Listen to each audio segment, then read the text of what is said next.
Yeah, it's CC, CEO. Wanna change your life? Come see me, yo. I'ma teach you how to build up wealth for your family, not just for yourself. I'm a bestseller, a house flipper, a businesswoman, a go-getter, a big investor, a gold builder that could teach you to get richer like millions, baby. You really about to fill your savings. You about to have multiple streams to pass your children, baby. Let me teach you to get your credit on track in the long run. You'll make it all back at Catalyst and watch it all psychological black-owned firm, but we ain't all black.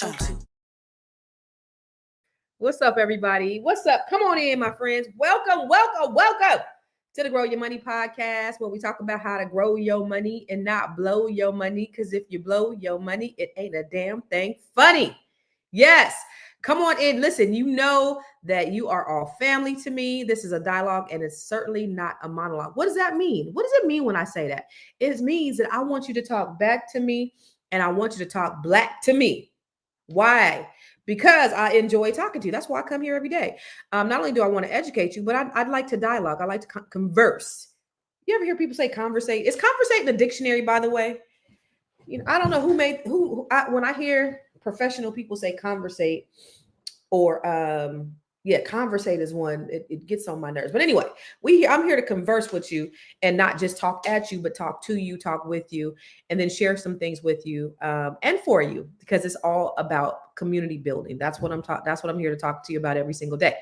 Listen, I'm going to talk to you about how to take advantage of $1 million opportunities hidden in the hood, because there are. So I need you to go tell everybody. Constance Carter is on the Grow Your Money podcast right now.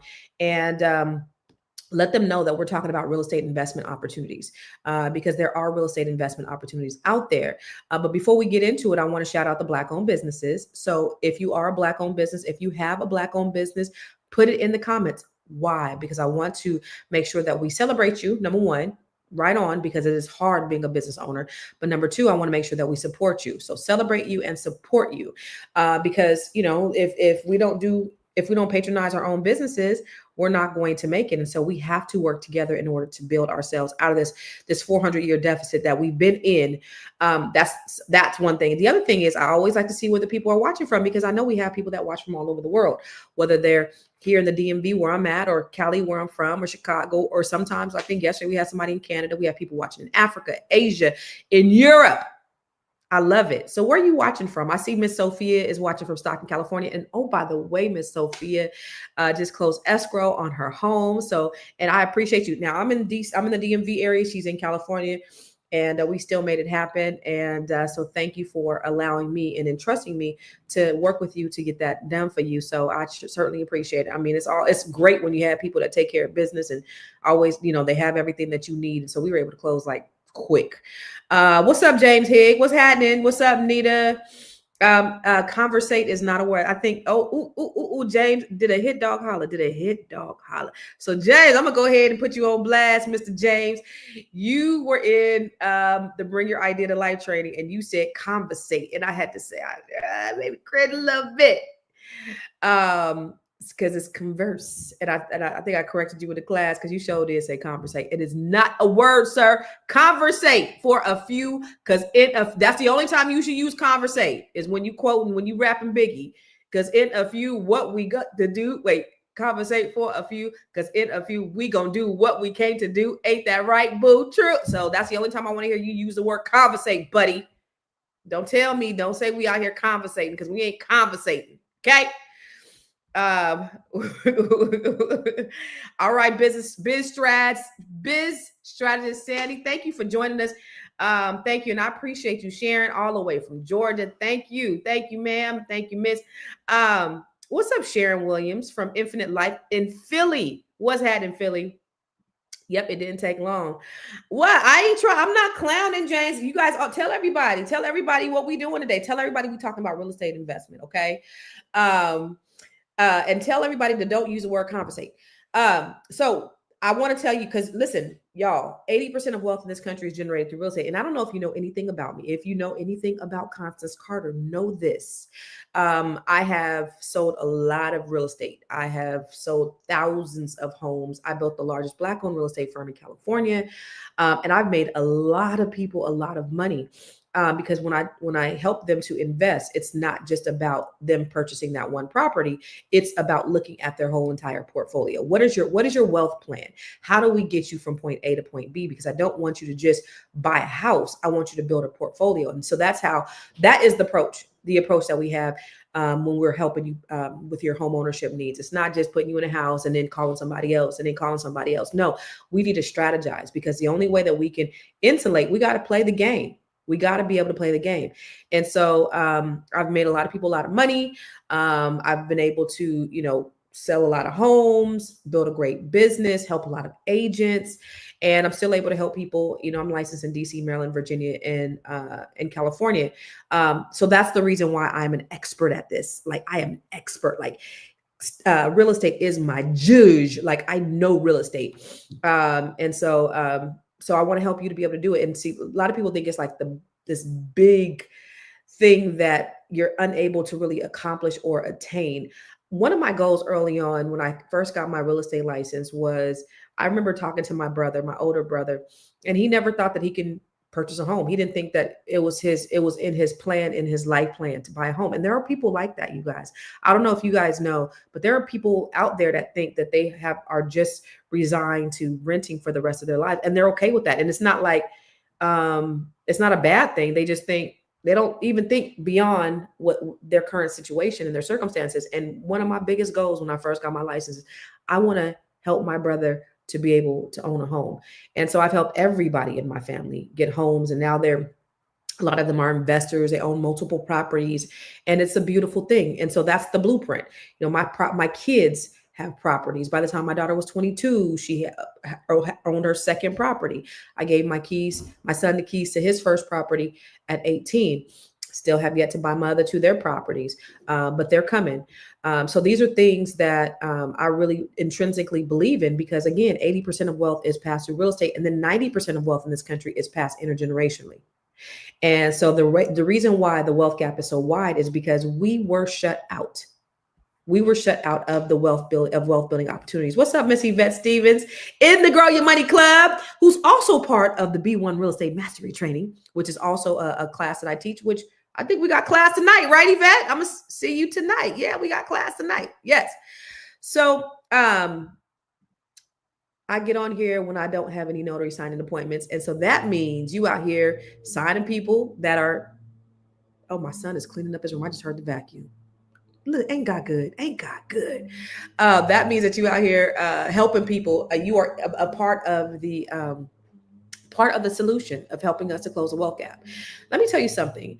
Let me tell you why we should take advantage of these opportunities that are in the hood. Because what's happened is they told us to fear the hood, and for some for the right reasons, right? But listen, corporations are buying them up like gold. If they see the value, then why don't we? The hood is not hopeless. It's a hidden gold mine.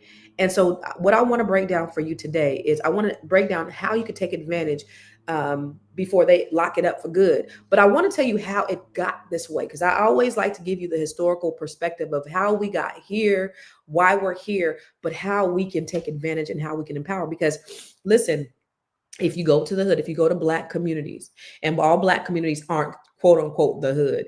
Speaking of which, I remember when I moved into my last neighborhood, and we were the only Black, and we were the youngest. We were the only youngest Blacks and the only Blacks in the neighborhood. Everybody was like white and over 60. Geritol. It was like a Geritol convention. But anyway, I remember the one neighbor, he said to me when I first met him, how'd you pull yourself up by your bootstraps to get over here? And then another neighbor, when I said hood, another neighbor said, welcome to our hood. They were relating. Yeah. So it's funny how you have these like unconscious, these subconscious opinions about a certain particular race. Even my neighbor, y'all. If you haven't heard this story, let me tell you the story real quick and I'm gonna go. So I had this neighbor who she lived right next door to me, and her house was like half the size of mine, right? And she ended up moving. One time I'm not even gonna tell you about that time, but she had moved out, bought another property, and she allowed these Black people to rent the house. Now there's 2 Black families in the neighborhood. And so we spoke in passing or something like that. But anyway, they had been there a year. She called me up. She goes, "Hey, Constance, I want to sell them this house, but I don't think that they can afford it. Blah, blah, blah." And I'm like, "Okay." She knows I own a mortgage company. Do you want me to help in some way? Whatever. So then she said, "Yeah, we're going to have dinner tonight. We're going to discuss it. So I may need your assistance." So the next day we spoke and I said, "So how did the meeting go?" And she goes, "I don't know, it didn't go that well." And I'm like, "Why?" She's like, "I don't know. They got all defensive." And I asked them, "Is this part of this Black Lives Matter thing?" Right. So I guess she just assumed that they couldn't afford this, that they didn't have money for down payment or whatever. And so they got defensive and they're like, "You don't know what we have. You don't know who our village is. You don't know anything about us." So, I guess she came at them like she was doing them a favor. And they're like, you don't. So they got offended. And so she tells them, "I don't know what you're talking about because the same soup kitchen you were in, I was in. The same welfare line you were in, I was in." And I said, "You said this to them?" And she's like, "Yeah." She thought that was okay. And I said, how do you know if they were on welfare? How do you know that they were in a soup kitchen line? She was like, "Huh? Why did you assume that these people were on welfare growing up?" She's like, "I don't know." And I said, "So do you think I was on welfare? Like, again, my house is twice the size of hers." She's like, "No." "Well, what do you think of me?" "I think you're just my neighbor." Huh. Okay. So anyway, she thought about what I said, right?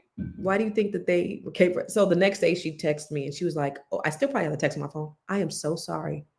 I didn't know." So that goes back to those unconscious biases and opinions that people have about certain people. The same soup kitchen you were in, I was in. She assumed that because they were Black, they grew up in the struggle and poverty on welfare. Anyway, I digress. But when we talk about the hood, but it just came out because I started talking about the hood. But anyway, so when we're talking about buying back the hood, Cousin Dro said, "I'm the only Black woman." Where do you live? And I rent. It's interesting the looks that I get. Are you in? Because I think you said you was in Hayward, Cousin Dro, right? Yeah, they didn't ran. If you're in Hayward, they didn't ran all y'all out. They didn't ran all of y'all out of Hayward. What's up, Miss Maria from Texas? So I want to talk about the strategy. Okay, you are in Hayward. Dang, ain't nobody in Hayward no more. That's crazy because Hayward used to be very, very, very Black. And Hayward's in the Bay Area, right next to Oakland, San Leandro, all of that. So anyway, I want to talk about the historical. How did we get there? Where are we? And then how do we get to where we need to go? Okay, so let's talk about it. Okay, so I want to tell you how these hoods became hoods in the first place.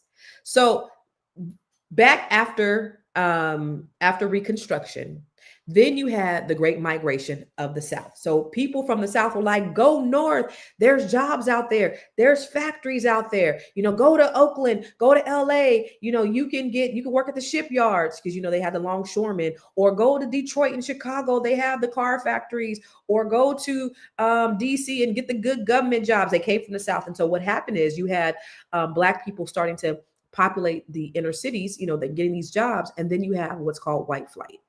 And white people started leaving these cities for the suburbs, which caused, then also when the white folks left, then businesses also left. They no longer wanted to do business. So then the local government did not support these communities in these neighborhoods. So they took out the businesses. And they basically bankrupt the cities. This is by design. And so the economies collapse in these cities. And then you have, you don't have jobs and you don't have things like that. And so then you have what's happened, urban decay. So then you have food deserts. And then you have COINTELPRO, introduction to crack cocaine by the CIA, who started putting drugs in these neighborhoods. So now you have drug infestation. And then all of a sudden you see guns dropped off into these communities. So now you see there's a lot of killing and there's a lot of drugs in these communities. And so now they are blighted. Now you see these communities, they are torn down. They look like war-torn areas. And that's how it happened. So while white people fled to these suburbs, Black people were not able to get loans. That's what's called, that's when redlining happened. So then they would only give loans to white people. So FHA, which was supposed to make homes affordable for everybody. Now we want to make homes affordable to everybody. Black people were cut out. They would not give loans, FHA loans, to Black people at all. And then so we couldn't purchase homes. But since I think 1960, we've had the same home ownership rates. Actually, our home ownership rates went up maybe about 5%, but we were still buying homes. And I was like, how are we still buying homes even though the federal government would not give us loans? There was many ways that we were able to still get loans. There were still Black-owned banks that were giving us loans. They were still, there were people were, they had land contracts which were kind of predatory. Land contracts were where they were, it was kind of like a lease to own. Somebody actually tried to do that with me here. And I almost did it. I was going to, anyway. But it was a way to purchase the property. And the only reason why I was going to do it was because the mortgage was half the price that I paid on this mortgage now. And so we were going to just kind of do an exchange. Anyway, what a land contract is you're kind of paying on the mortgage until you pay it off, and then you don't get the deed until then. So what we were going to do is I was going to pay her, and then it wasn't a lease to own though. It was called a land contract. So Black people were doing those back then. Sometimes they were predatory because they would not get the deed. They would not make good on the deed. So the land contracts will fall through because these private agreements weren't adhered to. They weren't following through with their contracts. They were very exploitive. They were high risk, and a lot of families lost their homes.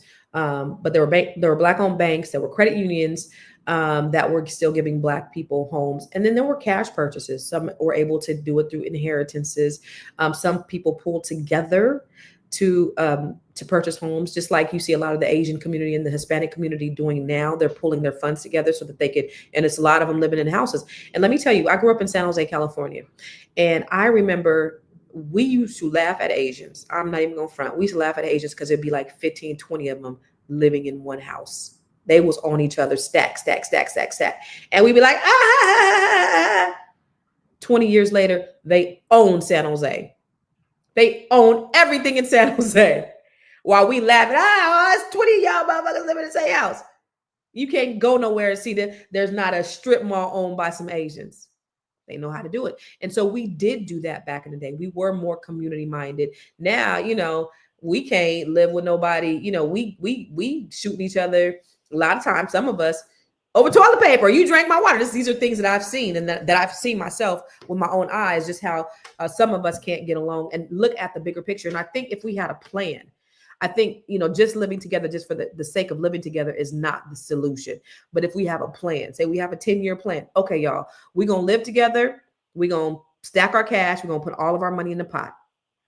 And then we're going to, in 5 years, you get a house. In year 7, you get a house, and everybody's contributing, then we can make that work. But we just didn't really understand that we needed a plan. And if we had a plan, I know that we can do it. Right. So we can't have a goal without a plan. Right. So the first step to actually executing a goal is having a vision for it. And so we need to have a vision if we do something like that. Right. So that's what would happen. That's how Black people still, in spite of the predatory lending, the redlining, were able to actually own homes back then when we just they were refusing. So then you have all of this stuff that happened. You have these blighted neighborhoods, you have drugs, you have guns, you have high murder rates, you have mass incarceration, all of these things that happen. And so what do? We are running away as far as possible from the hoods. Nobody wants to die just for the sake of staying in the hood. Ain't nobody trying to die. So we run away because it's dangerous. But guess what? Investors are buying up these properties. I don't know if you know, but investors own 2% of homes nationwide, but they own 30 to 40% of homes in majority Black zip codes. In cities like Atlanta, Detroit, Baltimore, corporate investors, they dominate. So you got to think about this. You got to follow the money. Because if they're seeing the value, then we need to take heed. Like a lot of people say, a lot of people like in DC, they say, don't go to Baltimore, don't go to Baltimore. Baltimore looks like a war zone in some areas. And I'm like, whoa, I see opportunity. And they're like, no, ain't no money in Baltimore. It's long-term money. Do you know you cannot get a house in DC nearly for under $1 million, and DC is Baltimore 20 years ago? Same thing people were saying about Washington, DC. So in Baltimore, they have all of these row houses. And now there, you can't just buy a house. You got to buy the block. You got to buy the neighborhood because it's a lot. It's a lot of blighted property. And this was all, part of the urban decay. This is all by design. But now corporations are coming in and they're buying up the properties. And their idea is to make us permanent renters. I was talking to a celebrity a couple of years ago, and he was like, he's from Houston, and he was like, yeah, he said, we don't like gentrification, so we buying up the houses ourselves. And I'm like, okay, dope. What are you doing with the houses once you buy? And he's like, we rent them out. Okay, so how are you promoting wealth building to the Black people? Because it's okay, you're not letting white people in, but you are, which is, you can't not let certain people in, right? But how are you empowering the community? So it's not just one step of, us as Black people, we need to own it, and we need to put Black people in it. So one of my goals for Baltimore, I'm gonna tell you, is to not only purchase the property, but create paths to home ownership, create wealth building opportunities, teach the people credit, teach them how to become homeowners, so then eventually they could purchase the properties. That's the goal. So I don't want to just keep a neighborhood Black for the sake of it being Black. What does that do? No, the idea is to create wealth. Okay. So these neighborhoods, these areas, these are gold mines because these investors, these corporations are flocking to the hood. It means that they value the long-term upside. Like I said, when you look at Baltimore compared to DC, DC didn't happen overnight. Of course, DC, you have the government, but Baltimore, even like Baltimore, that's just one example, because you have areas like Detroit, you have Cleveland, you have Birmingham, Alabama, you have St. Louis, you have Richmond, Virginia, you got Chicago, Houston, Atlanta, Philly. You have all those areas too. But in Baltimore, like I was saying, you have a harbor, there's great food. It's just tons of opportunity. In fact, the guy that's trying to steal my house, he bought Kevin Spacey's house, which was on the harbor, and Kevin Spacey had bought it for $5 million.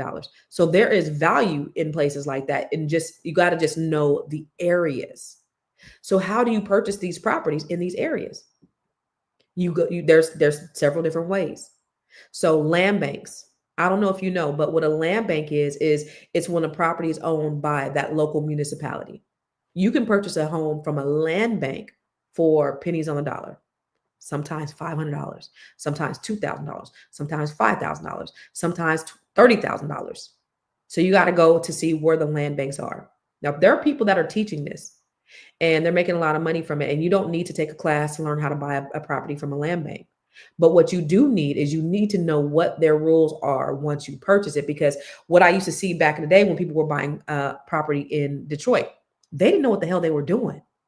So they were just buying, right? They were buying these $500 properties and then they were just keeping them. And then there were all these violations and then they had to cure them and they ended up having these big bills.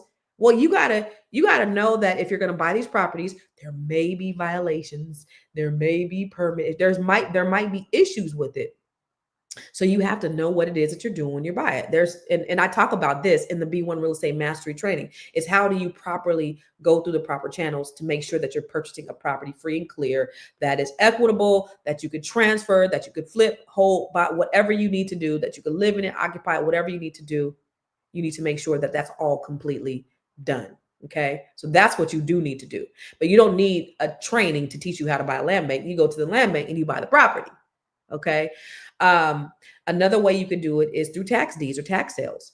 So there's a difference between a tax deed and a tax lien, which I talk about in the B1 Real Estate Mastery Training also. But you can buy a property for the delinquent taxes. A lot of these properties have people who passed away, properties that are just sitting there, money that's there, and people come, they'll pay the pass-through taxes, and now the property is theirs. That's when they have tax sales. It depends on the area, but they have tax sales some twice a year and some once a year. So you can buy them through tax deeds, land banks. And one thing that Trump did when he was in office last time is he created the opportunity zone. So that's areas where you will get grants and funding to buy in certain areas. Well, that's where the big corporate. So he's saying, "Oh, I did this for the people."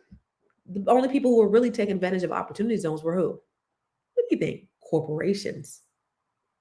So corporations were buying these homes in the hood, and they were getting these subsidies because they were in opportunity zones.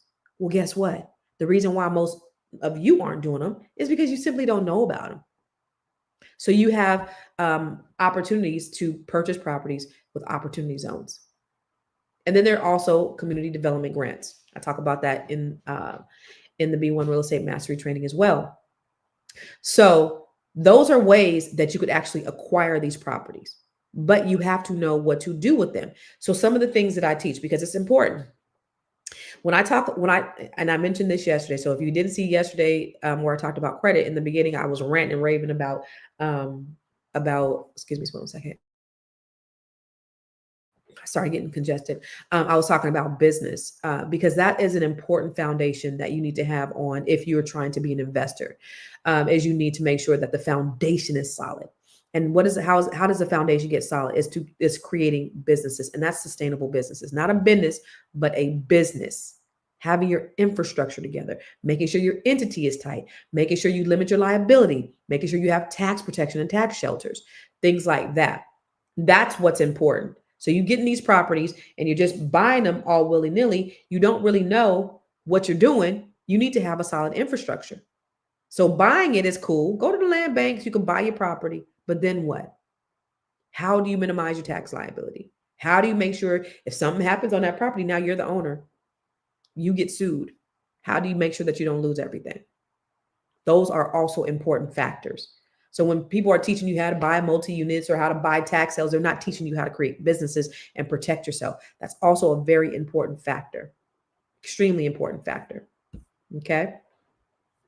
So I do want to tell you, so with these corporations, I seen New York had just passed a bill because there were tons of, and oh, by the way, did you know in New York, 1 out of 22 people are millionaires in New York City? I just saw that yesterday. It's crazy. 1 out of 22 people in New York City are millionaires. It's crazy. But new legislation just passed in New York that corporations couldn't, compete with with home buyers. So they have to wait, at least for the properties to be on the market 90 days. Okay. There's a cap in DC. There's a Senate bill in DC about there's a cap on how many properties that corporations can buy, because what they were doing is they were making people permanent renters. Not cool. So how do I take advantage of building wealth when I'm competing with a corporation who got an endless amount of goobs and gobs of money? So if I'm a seller and I want to get the most money from my property, or I want to sell it the quickest, who do you think I'm going to sell it to?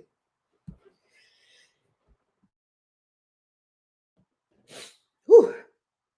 Who do you think I'm going to sell it to?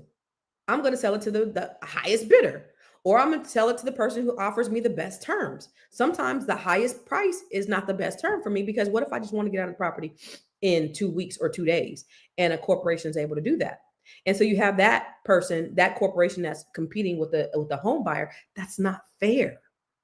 And so they had to initiate, and I'm glad that they've initiated legislation to limit the competition between corporations. So there is an advantage, but I do want to tell you that you got to follow the money, because it's just like gentrification, y'all. Think about it. I get so tickled and upset because I feel like our people are reactive and not proactive. Why do I say that? Because y'all get pissed off at people because they didn't bought grandmama's house. They bought grandmama's house. They bought grandma. Well, you didn't get grandmama's house. Why are you mad at somebody else because they saw the value in something that you didn't see the value in? Now you mad at them. Liar. Now you marching. Liar, ginger fight. What? Why are you mad at them? Leave people alone. They bought this house fair and square. You know why? Because you sold it to them. And now you want to be mad at them because they didn't bought grandmama's house. No. So you got to start being proactive. So all the people who lost grandmama's houses in these tax sales, and then I hear people say, well, the reason why they lost grandmama's house is because the taxes were too high. Grandmama's house was paid off.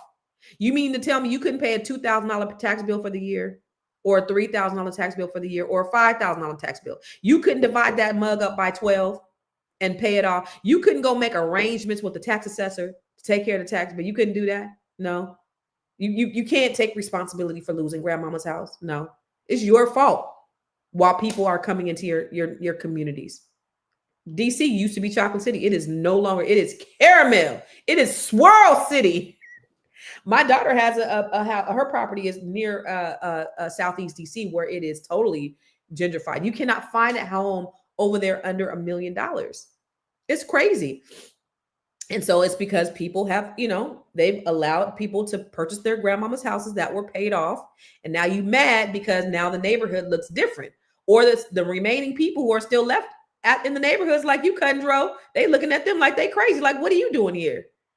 I go to Oakland, Down University. No, that's Palo Alto. That too. Dang, what's Oakland over there by Fox Theater? Dang, it's been a minute. It's been a few years since I've been to Oakland. But you go over there. Oh my God. I can't even think. Somebody tell me. But now they jogging.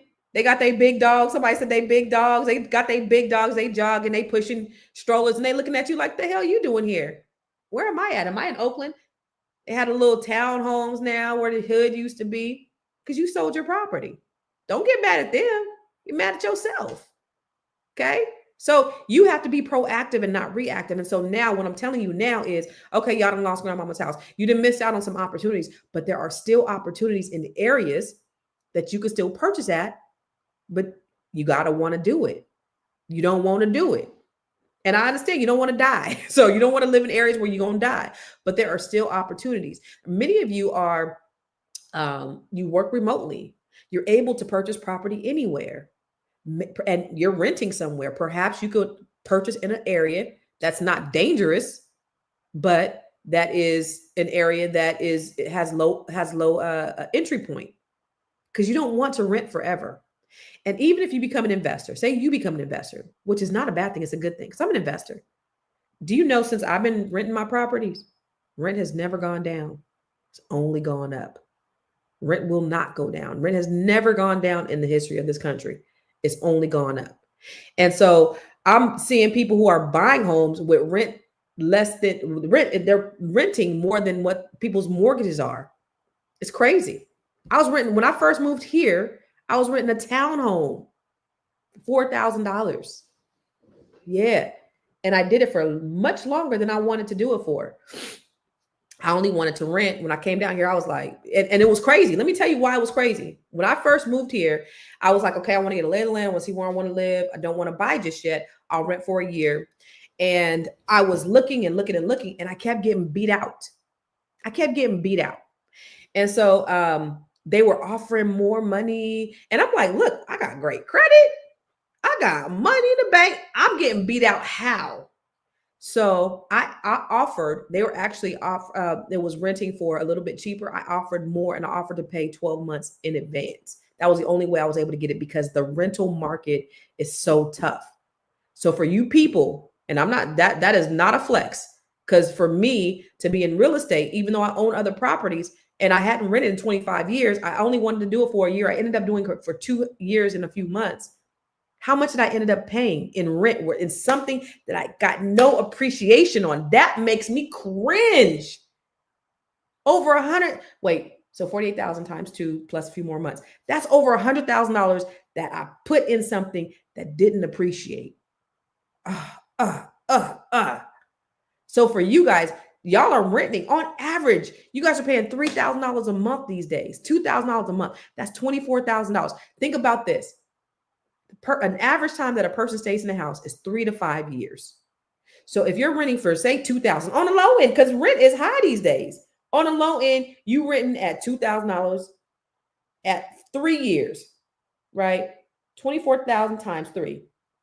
You just paid $72,000 on somebody else's mortgage. Imagine me, these people these Africans that I lived in their house, I believe it was paid for. So they got $100 something thousand from me living in their house. I like to be the ones receiving. I don't like to be the ones giving. That hurt when I thought about it. But it was a means to an end. It was end to a means. It was means to end. Whatever. Okay. So, but I did it, and so I didn't like it. And many of you are doing the same thing. And so it's time to get in the game because, like I said, 80% of wealth in this country is generated through real estate. That's the way to freedom. And there are ways that you can do it. What's up, son? Yeah, you do. They just call it right now. I guess so. Sorry, my son is bothering me. Hold on. This is an appointment is scheduled for. Hold on. They just called. I did not email you your appointment. I'm sorry, y'all. I'm live right now, son. Call them right now. This is the number, the 301 number. My baby got a doctor's appointment. All right, get out of here. And then bring my phone back.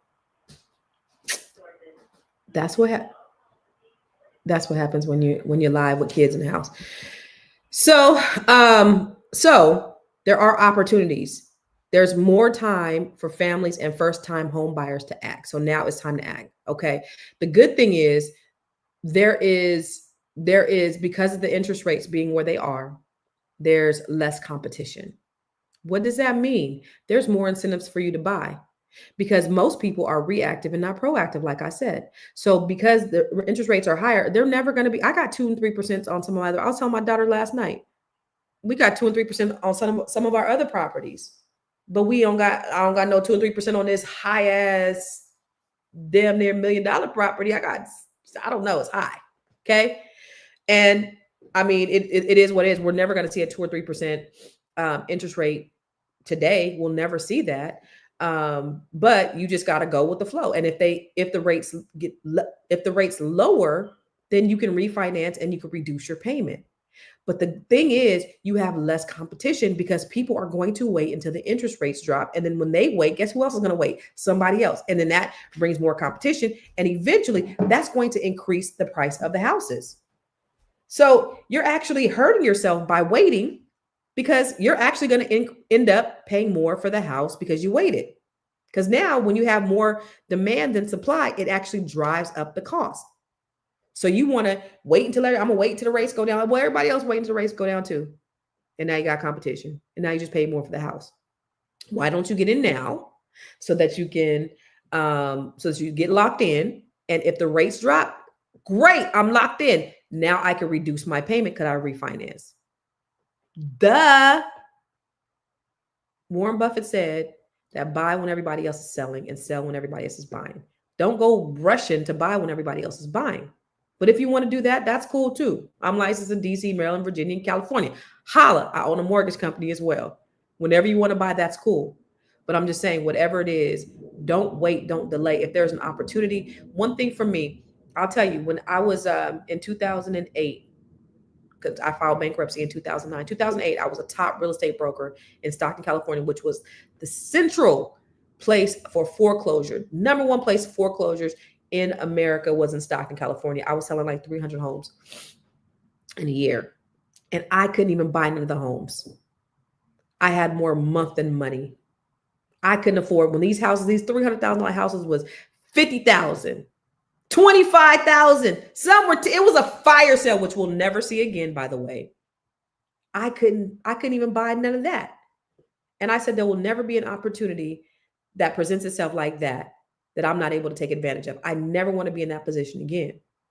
And so there's opportunity right in front of everybody. If you take it, you got to be willing to take it. So there's more time for you to act, and there's less competition. So you can start using land banks. There's other loan programs that you can use. There's a FHA 203K. What is that? That's a rehab loan. That will help you to get into a property, get an FHA loan, 3.5% down, and they will pay to rehab the property for you. Start practicing collective economics when it comes to real estate, just like the Asians did back in San Jose back in the 80s. Y'all let's start being communal. Let's move in with each other. Let's create a plan, a vision, 5 steps of accomplishing any goal. Number 1, you got to have a vision. Number 2, write down a vision. 3, speak the vision. Number 4, work the vision. And number 5, you receive the vision. It's in all of my books. I talk about the 5 steps to success in all of those, in every book I have, because that's the way that you get from point A to point B. Okay. So if you have some family members, maybe you get a multi-unit. You can purchase a multi-unit. You on one side, somebody else on another side. Now you got somebody helping you pay the mortgage. That will be dope, right? Or perhaps you buy in a college town. One thing that we're doing next year with my son, we're going to buy in Jackson. What does that mean? That means we're going to buy a property that he's going to own. He'll have a bunch of roommates. They're going to pay. So we're going to buy a 3-bedroom place. He has his own room, and then 2 people will share each room. So then that's 4 other people in that house. Each of them will be paying the rent. His mortgage is paid. That's house hacking. So you got to think creatively. And Jackson, Mississippi is one of those places where you could purchase real property. Okay. So think about college towns that you can purchase property at. Okay. So you could tap into grants, which I talk about some of the grants inside the B1 Real Estate Mastery Training. We're getting ready to roll a new cohort of the B1 Real Estate Mastery Training out.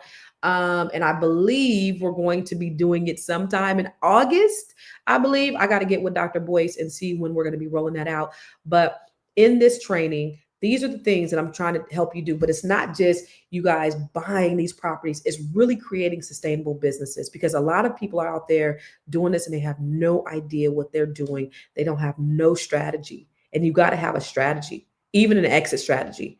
In some of the, we're talking about joint venture partnerships. You got to have a divorce clause. Like, what if something happens? What if somebody's not pulling their weight? You got to know how to vet people. I teach you all of those strategies inside this training.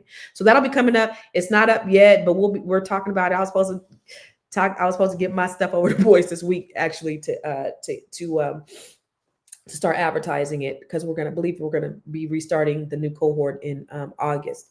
But if it's something that you want to do, you definitely want to invest in yourself so that you can start investing in real estate. Because remember, 80% of wealth in this country is generated through real estate. Okay. So Michael, make sure you tap in with me. Just stay connected, and I'll let you know when it's going to be starting. But just stay connected. I'll be advertising it on my page, and Boyce will be, if you're part of the, you know what?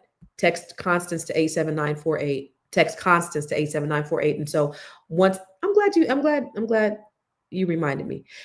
So once we roll out the B1 Real Estate Mastery Training, you guys will be the first ones to know about the training. So it'll go exclusively to you. So text Constance to 87948. And once we roll it out, you'll know.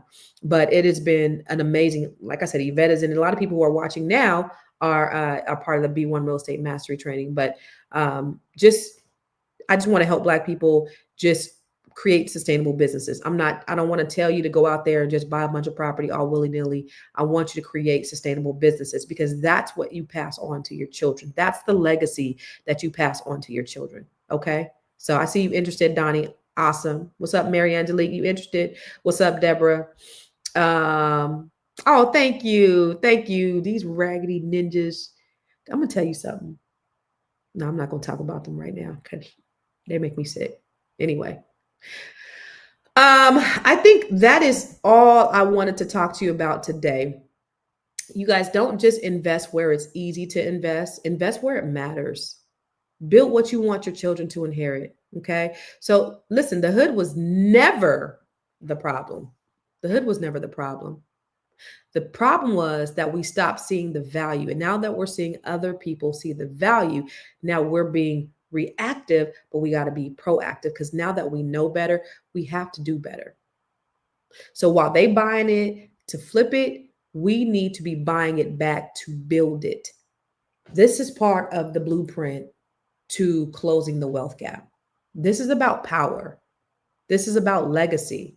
And this is our time. All right. So tap in with me. Make sure you text the word Constance to 87948. I also have the Grow Your Money Club. I don't have anybody helping me today. So I have the Grow Your Money Club. So if you're not a part of the Grow Your Money Club, you know what? I forgot to tell y'all the woke tip today. Man, I was so caught up in talking to y'all. I forgot to share the woke tip with you. Hold on. Let me see. Where my woke tip at? Boom. Welcome to the Woke Minute. Welcome to the Woke Minute. It's your girl, Constance Carter. This is where we will drop quick tips to build wealth, seize opportunity, gain knowledge, and empower your legacy. The hood is only undervalued to those who don't understand its worth. But value isn't what they say, it's what we build. Stop waiting for permission to invest where your roots are. Start turning overlooked neighborhoods into overperforming assets. That's how you grow your money and reclaim your power. Stay ready so you never have to get ready.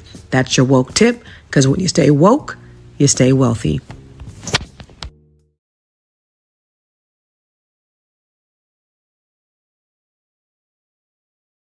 Okay. Oh, that was a long one. I guess I did that on purpose. Make sure you get your Stay Woke t-shirt at conversationtees.com. Get your Stay Woke t-shirt. And when I talk about being woke, I'm talking about being wealthy, outstanding, knowledgeable, and empowered. Where would it? Go to conversationtees.com. Get your Stay Woke t-shirt. I do this for the love of the people. But I was actually, while I was looking at that video, I was looking at the comments. I think Cut and Dro said San Jose got its own Vietnam town now. Seriously, for real. That's where I'm from. It's Vietnam town, for real. Yeah, see, Terry said it was the same in California, in Sacramento. I always wondered why there were so many of them in the house. Yeah, we know why now, because they own everything. I'm just reading the comments.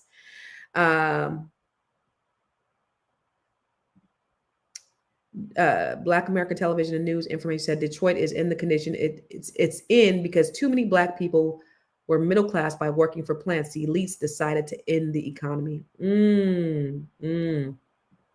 You'll understand why reparations will never be given to us. Yeah, they listen, we're powerful people, and so they don't want to give us reparations. Yes. Can enterprise zones and opportunity zones be used to buy and build infrastructure in the hoods? Yes.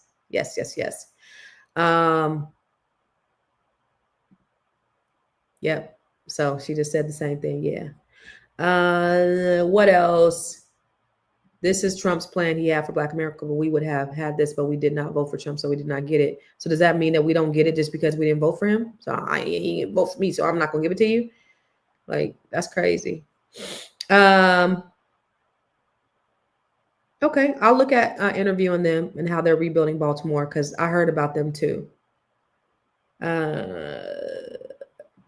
My family got mad when family members built on old land my family owned, raised the taxes. Oh, it will raise the taxes. And oh, by the way, my mama called me the other day, and this is for you people who are over 55. So in certain areas, there's especially in California, there's Proposition 13. And so my mom called me because she's like, Niecy, they call me Niecy. My property tax, my mortgage went up. And I'm like, why'd it go up? So her property taxes went up. Well, when you're over a certain age, your property taxes, you should be exempt from property tax increases with Proposition 13. So that's one of the things I got to get off here and make sure that she's exempt. So there are exemptions in certain states for property tax increases. So make sure that if you are over the age of 55 and you see your mortgage going up because of property taxes, that you contact your county assessor and that your property taxes aren't increasing. And if they are, they need to bring them back down. Okay. Because people who are over 55 and on fixed income, they should not have to increase their property taxes. All right. Thank you, Miss Yvonne. I appreciate you. Who else? Let's see. Any other comments? All right. I have a question. Constance is off subject. Do you buy your cigars through an online dealer? No, I just buy cigars when I go to parties and they have cigars. I have a humidor in my room. No, somebody bought it for me. One of my old employees bought it for me, and it said CC the CEO on it. It's cool. All right. So I just wanted to read your comments because I don't have anybody here helping me today. You guys pray for Miss Jahari, who's always on the ones and twos in the back. And so Naomi says she wants to purchase land So hit me up and we could talk about it. And I could, if I'm not licensed in those areas, I could certainly, and if you want to purchase property in any country, any city in the country, not any country, any city in the country, let me know. Shoot me an email at constance@constancecarter.com. And if I'm not licensed in those areas, I can certainly refer you to some people. Where's my email address? I thought my email address was on here. Perhaps it's not, but my email address is Constance. Let me see. It's constance@constancecarter.com.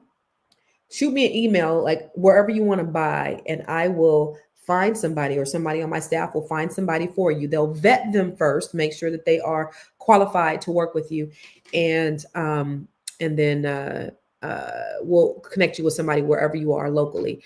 If you need a real estate agent, if somebody in my team can't help you, or if I can't help you, because I still help people too. I have VIP clients that I help, like Miss Sophia is a VIP client, but I don't work with everybody personally, only because I don't have the bandwidth to work with everybody. But I can certainly help direct you, and then I have a team that can also help you as well. Okay. So listen, I appreciate you guys. Let's continue to buy the block while they buying it to flip it. We need to buy it and build it back up. Okay. This is about power. This is about your legacy, and this is about time. All right. So make sure you join the Grow Your Money Club, because in the Grow Your Money Club, I talk about how to create your entities. I talk about how to build your credit. I talk about how to build your business credit. I talk about all of those things to get you to a place where you could go from becoming simply an employee, not just an employee, like it's simple, but whether it's a side hustle, whether it's building another business, get you to the place where you're not working for your money, but your money is working for you. And I will see you tomorrow. Same bat time, same bat channel.